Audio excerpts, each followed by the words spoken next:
It has two elevator control horns because they split on the inside and are soldered up in the front underneath. That was interesting, trying to get them to line up correctly.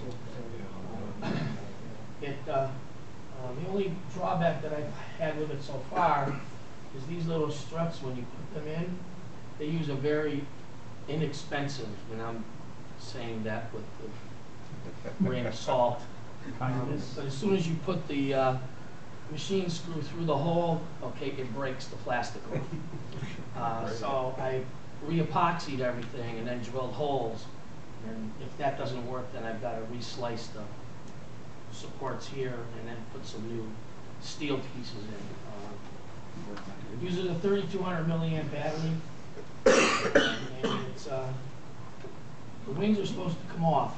I haven't figured that out yet because you have to disconnect these and these to get the wing off. It's on a big tube in the center of the section. Okay, slides together really easy, and it was a real easy kit to put together. It's bigger than I thought it was.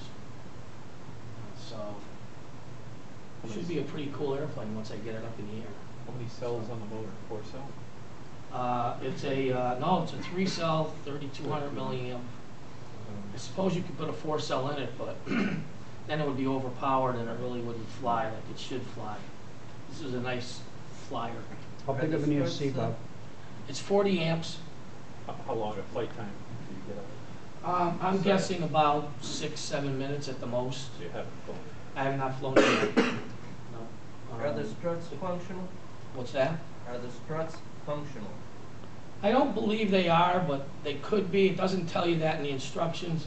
The wing tube that's in it, it comes out pretty far into the wing. Okay, so it's carbon fiber.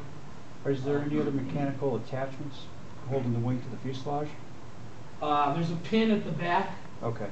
And then there's the alignment pin. Alignment pin, and then there's the tube in the middle.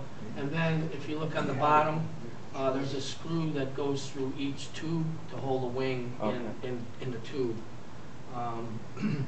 The hardware package was pretty good except for the screws. When you try to put them through aluminum, unless you thread it, okay, as soon as you turn it, it breaks it off. That became very interesting after it broke off in the aluminum.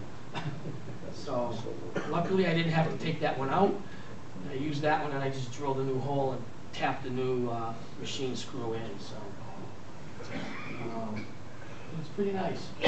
How much does it weigh? About 42 ounces with the battery in it, ready to go. So maybe a little less than that. But it's not a light airplane because it's kind of big. And believe it or not, I haven't even balanced it yet, but when I put the battery in it, it's pretty close to where it's supposed to be on the balance point. So the inside comes, it's got a hatch that just pops back. Well, maybe it pops back. So there's plenty of room inside for everything.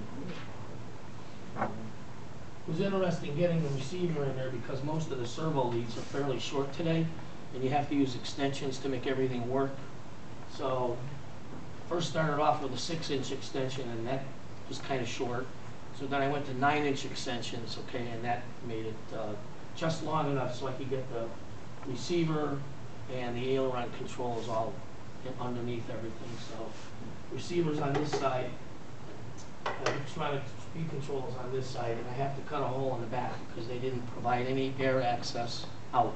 Okay, so the air will come in, but it won't go out. So obviously you need to have some air coming out of it, otherwise it's going to overheat it. How about the windows, Bob? Would the air come out the windows? No. Well, because these cabin windows haven't been glued in yet. Oh, you got, oh. I have 2 more windows to glue in. Oh, okay. I wasn't going to bring it tonight because at the board meeting I said, well, it's not quite finished. And Damon said, bring it anyway, so I brought it anyways. Which motor? Thanks, Damon. It's a E-flite 15. Power 15? Yeah, it's a good-sized motor. And believe it or not, I put the cowl on, I just taped it because I'm going to put it on with magnets instead of screws. And when I put it on and lined it up, it lines up perfect, so. You know, they did a good job building this kit. It's, one of their quality series, so I'm assuming they're gonna come out with some other ones that are bigger and should be some nice, and E-flite makes good products anyways. That's it. Okay. You use Very the nice. 2.4 radio on there, Bob? What's that? 2.4 radio? 2.4, Yeah. yeah, I switched. And how much was it? This was one, 180. what was it, 179? Okay, I think it's 179. Yeah, 179. But How it's much really extra is the complete. weight to it? I mean, it's a very well made model. So, not any junky parts.